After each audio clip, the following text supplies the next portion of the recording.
जहां ये खबर सुनेंगे आप तो खुशी से बाँछें खिल जाएगी और आप कहने को मजबूर हो जाएंगे कि भारत की विदेश नीति बड़ी टक्कर वाली है। लेकिन समस्या ये है कि क्या इससे दोस्त रूस नाराज हो सकता है। इजिप्ट और इजराइल के बाद भारत के लिए अपना खजाना खोल दिया है अमेरिका ने, और ये खजाना कर्ज के रूप में नहीं है बल्कि किसी और रूप में है। लेकिन बदले में अमेरिका को चाहिए कुछ ऐसा तो जियोपॉलिटिक्स को बदल के रख देगा। जानेंगे क्या है मामला।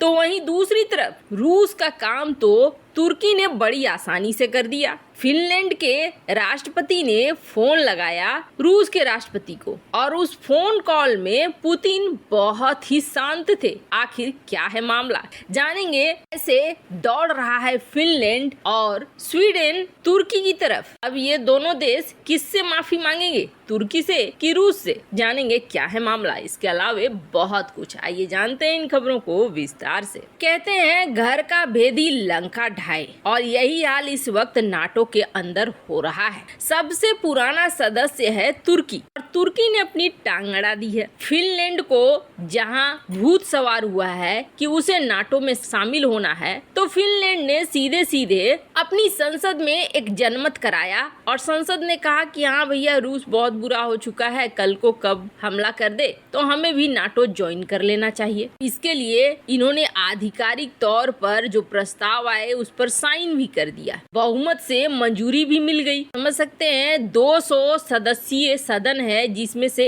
188 सदस्यों ने कहा है कि हाँ नाटो ज्वाइन करना है। दोनों देश जल्द ही एप्लीकेशन भेजने वाले हैं नाटो को। पर इससे पहले पुतिन को फोन मिलाया स्वीडन के राष्ट्रपति ने और कहा कि हम ऐसा करने जा रहे हैं। पुतिन ने बिल्कुल ही शांति से कहा कि ठीक है, आप ज्वाइन करना चाह रहे हैं, जाओ ज्वाइन करो। बस इतनी सी बात कही और इतने शांति से पुतिन को पता था इसके बाद क्या होने वाला है नाटो में। दरअसल जैसे ही ये खबर तुर्की को पड़ी, तुर्की ने सीधे कह दिया कि नहीं, फिनलैंड और स्वीडन नाटो में ज्वाइन नहीं करेंगे और मैं इनकी सदस्यता का विरोध करता हूँ। क्यों? क्योंकि ये कुर्दिश समुदाय के लोगों का समर्थन करते हैं, एक तरह से आतंकवादियों को पालन पोषण करते हैं और तुर्की के खिलाफ भड़काते हैं। ऐसे में हम स्वीडन को या फिर फिनलैंड को इसमें शामिल नहीं होने देंगे। लेकिन सवाल ये उठता है कि क्या एक तुर्की के बोलने से ये सब कुछ हो जाएगा? तो बिल्कुल हो जाएगा,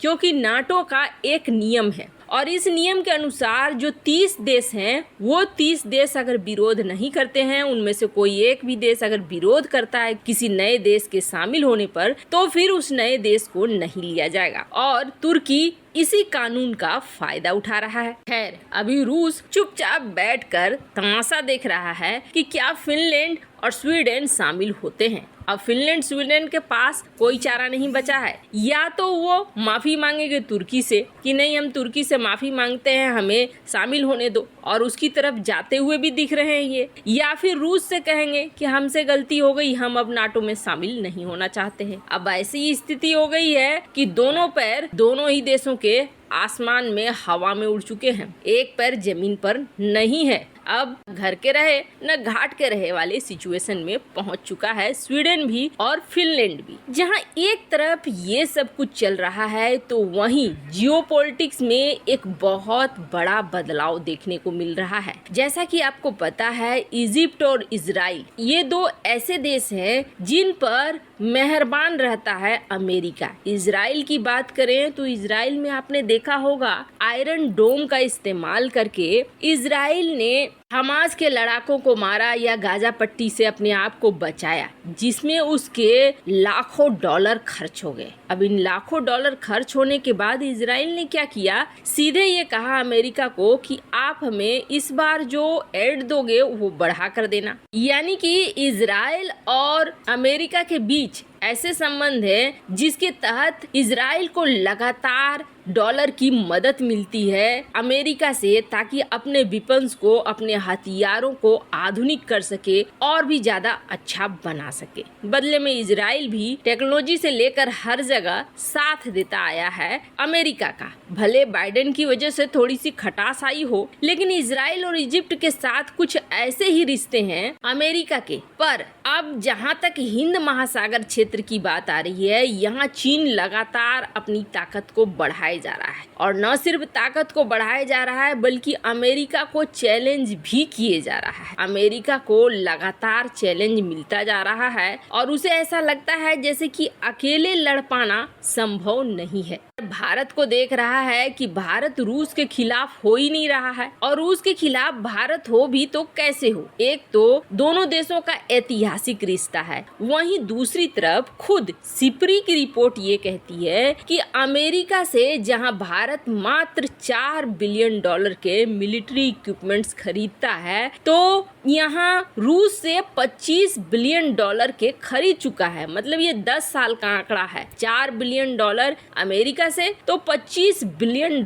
के हथियार रूस से। कितना बड़ा गैप है ये आप देख सकते हैं। ऐसे में भारत डिफेंस के क्षेत्र में जहां रूस के ऊपर निर्भर है, और इस बात को भारत ने समझा भी दिया है। जितनी बार दुनिया के देश दौड़ दौड़ कर आए भारत के पास और कहा कि रूस को क्रिटिसाइज करो, उन्होंने दो बातें कहा कि एक तो हमारा रूस के साथ काफी पुराना रिश्ता है, और दूसरा डिफेंस के मामले में हम रूस पर निर्भर हैं, हम ऐसा कुछ नहीं कर सकते हैं। उल्टा रिश्ते और भी कई क्षेत्र में मजबूत होते हुए दिखने लगे। अमेरिका को यह समझ में आ गया कि दबाव की राजनीति और रणनीति यहाँ काम करने वाली है नहीं, और भारत झुकेगा नहीं। भारत अपनी विदेश नीति को मजबूत तरीके से सबके सामने रख रहा है। ऐसे में भारत, जो कि बेहद महत्वपूर्ण है हिंद महासागर क्षेत्र में, उसे छोड़ भी नहीं सकता है अमेरिका। भारत के ऊपर कोई प्रतिबंध भी नहीं लगा सकता है, क्योंकि ये दिख रहा है साफ साफ कि चीन आजकल भारत की तारीफ पे तारीफ किए जा रहा है। मतलब चीन चाहता है कि किसी तरीके से भारत को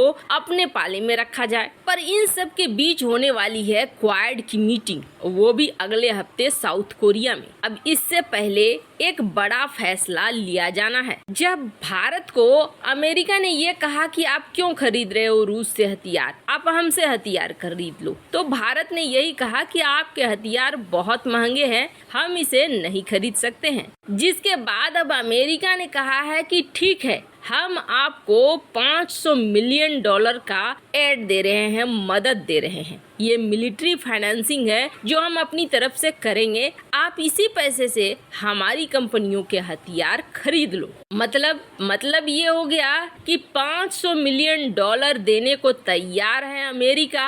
इजराइल और इजिप्ट को जैसे डॉलरों की मदद पहुंचाता है, वैसे ही अमेरिका भारत की मदद पहुंचा रहा है और चाह रहा है कि भारत अमेरिका का पक्षधर हो जाए, न कि रूस का पक्षधर हो। वैसे आपको बता दें, अमेरिकन विदेश मंत्री ब्लिंकन ने ये कहा था, जब हमारे रिश्ते भारत के साथ अच्छे होने चाहिए थे तब हम रिश्ते नहीं बना पाए थे, पर अब शायद इस तरीके से भारत को ऑफर देकर भारत को अपने पाले में लाना चाहता है अमेरिका। इसकी बड़ी बात यह है कि क्या भारत को ये मानना चाहिए। भारतीय विदेश मंत्रालय, भारतीय डिफेंस मिनिस्टर, किसी ने इसके विषय पर कोई कमेंट अभी तक नहीं किया है। वैसे इस मामले में आपकी क्या राय है, कमेंट कर जरूर बताएं। जल्द मिलते हैं अगले वीडियो में नई खबर के साथ।